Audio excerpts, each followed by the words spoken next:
Last night there were some rumours, and this morning it has been made official. EA Sports have purchased Codemasters, which is huge.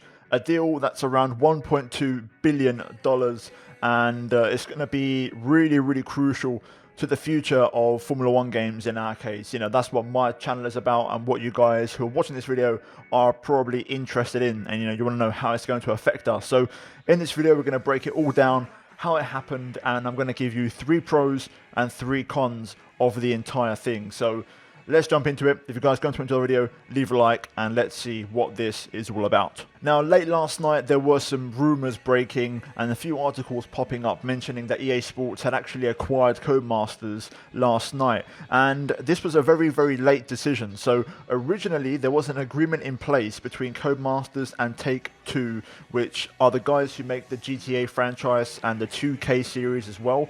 But right at the last moment, it seems EA have stepped in with a huge bid of $1.2 billion, and that has been accepted. So in principle, I think this is it, unless maybe Take-Two respond with a higher offer.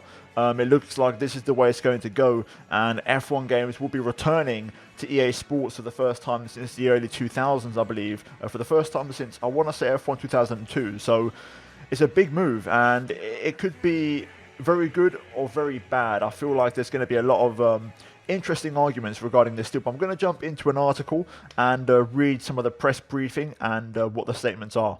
So the statement reads as follows: Electronic Arts and Codemasters have a shared ambition to lead the video game racing category, said Codemasters chairman Gerhard Florin.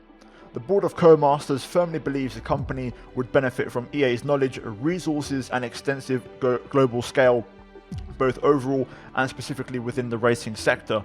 We feel this union would provide an exciting and prosperous future for Codemasters, allowing our teams to create, launch, and service bigger and better games to an extremely passionate audience. Bringing together the combined expertise and talent from Codemasters, critically acclaimed sports and racing franchises Formula One, Dirt Rally, Grid, Project Cars, with EA's global Need for Speed franchise, fan favorite real racing mobile game, and EA Sports brands will enable our teams to innovate further and meaningfully increase the delivery of content and experiences to a growing global audience for racing entertainment. Now, that is the statement. It's not super long.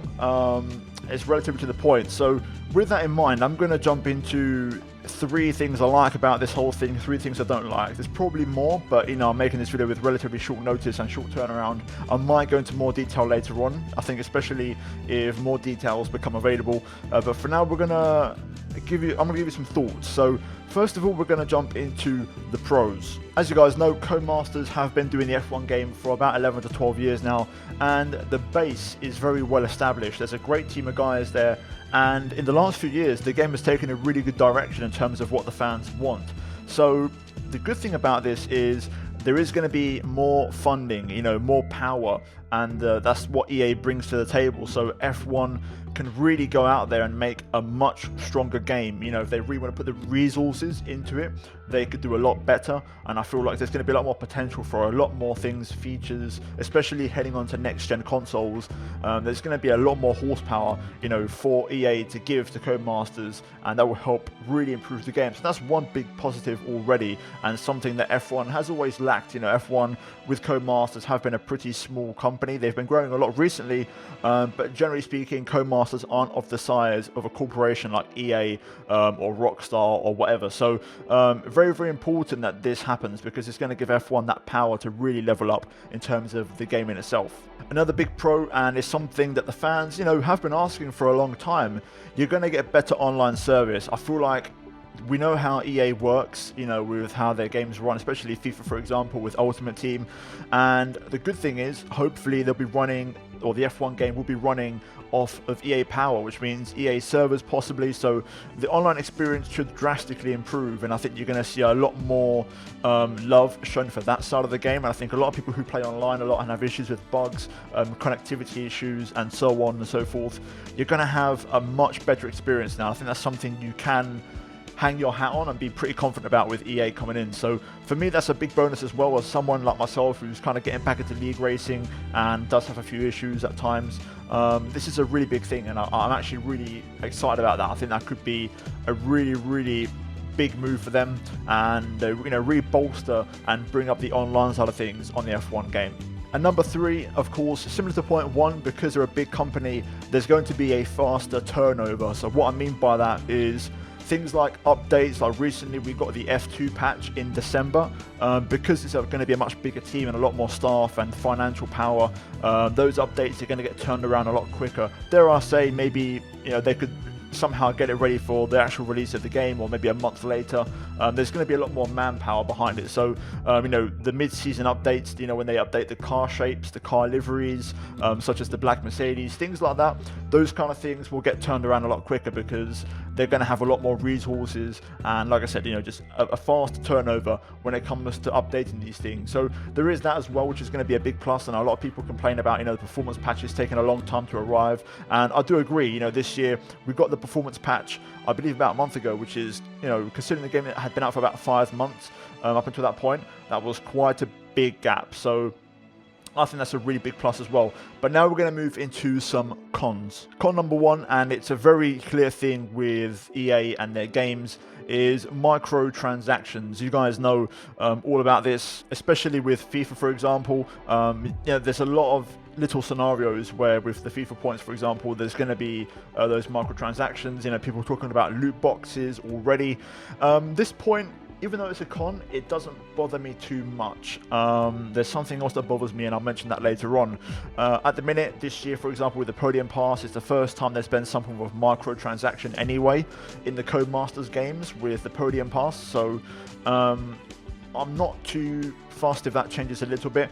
As long as they don't start going too off the rails, and doing extortionate amounts for silly things. I do believe updates should be free. The F2 update, stuff like that, that should be free, because that should be in the beginning of the game anyway. So I do feel like if they get too over the top with it, it's going to be a really bad thing. But in principle, it's on my... I've mentioned it first because it's not my biggest con, but it is a potential con. I know for some guys, especially, who don't have... financially in a position to keep buying updates and things like that, so I totally understand it. So we're going to see how that progresses, but for now I'm going to be a little bit coy, a little bit cautious, because there's already microtransactions in game anyway with Codemasters, so we'll see how that goes. Con number 2, and bouncing off from the pros, is neglecting offline. So as you guys know, again, I'm going to use FIFA as an example, career mode, and especially, even to be fair, even though it's not an offline game mode, Pro Clubs, for example, which is online, if it doesn't generate any revenue for EA, they're not interested in improving it. So career mode in this case we're going to use from FIFA has been neglected for a long time, and the F1 career mode right now that we have from Codemasters is far superior, far more deep, rich, and has a lot more features compared to the FIFA career mode, which is insane because 10 years ago it was the complete other way around. So that does worry me a bit, especially myself. My channel is built on career mode and I'm an offline player at heart. That is not a good thing, and it does worry me quite a bit, more than the microtransactions, and that's purely from my perspective, because of my channel. Most of you guys who are watching this are subscribed to me for career mode content, so that is a bit of a concern. Either way, I'm hoping that's where Codemasters can kind of, defend themselves a bit and say, listen, we've got a good base here with career mode, we've got some good features, we still want to keep adding things, and I do hope that they don't let EA completely just swoop in and do what they want with this, and they still keep working on the career mode, because it isn't a great spot, career mode, but it could still do with a few more things, and they're going in the right direction, so hopefully it continues. And then finally, point 3, and the one that worries me the most, is EA coming in as a con, and they completely tear up the rulebook and everything Codemasters have done. So to give you an example, on a racing game, you had Project Cars 1 and 2. They were built to be like a simulator or a simulation, and then they kind of scrapped everything, and Project Cars 3 was just a complete arcade game. F1 does a very good job with Codemasters of being in that kind of simcade kind of bracket where it's half simulator, half arcade. You could do both. The F1 esports series takes part on F1 games from Codemasters, which is very important, and I think because of that very factor, I don't think they will tear up the rulebook and get rid of everything. And I do hope they keep things as they are. The handling for the wheels, for example, I don't want it to be a controller game, chase cam only kind of vibe like Grid or Burnout or Need for Speed. I don't want F1 to become that kind of game. or even F1 back in like 2004, on the PS2. I don't want it to go back to those kind of games where it's really, really arcadey.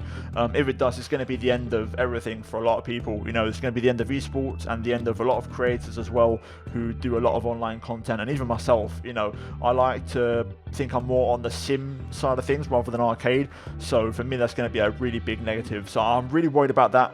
I really just hope EA come in, and all they've got to do, in my mind, and what I'd love them to do, is step in, give Codemasters the resources, the financial backing, and the turnover rate, and also the staff to really just put out more updates, have more financial power, to do more stuff for the game, and just give it more power, basically, make it stronger, make it better, and help improve online as well with their server service. That would be really, really big. So overall, those are my thoughts, and I'm hoping for the best. Like I said, 3 pros, 3 cons, and that final con does worry me quite a lot, and I just don't even want to think about it. Then again, if it did happen in a bad way, it wouldn't take effect until 2-3 years time, probably, until EA fully get to grips with the game. I do think this game coming out in 21 will be a fully Codemasters game, because that game has been well underway in terms of development now for a good 6, 7, 8 months now. So this game won't have many EA fingerprints on it. I'd love to see some EA servers on it, to be fair. That would help, but I still think 2021 will be a fully Codemasters game for now. Either way, guys, I'm going to end it there. Those are my thoughts in a nutshell. I'm going to try and keep the video relatively short. So if you guys enjoyed it, leave a like on it, subscribe for more videos, guys, and let's see what the future holds.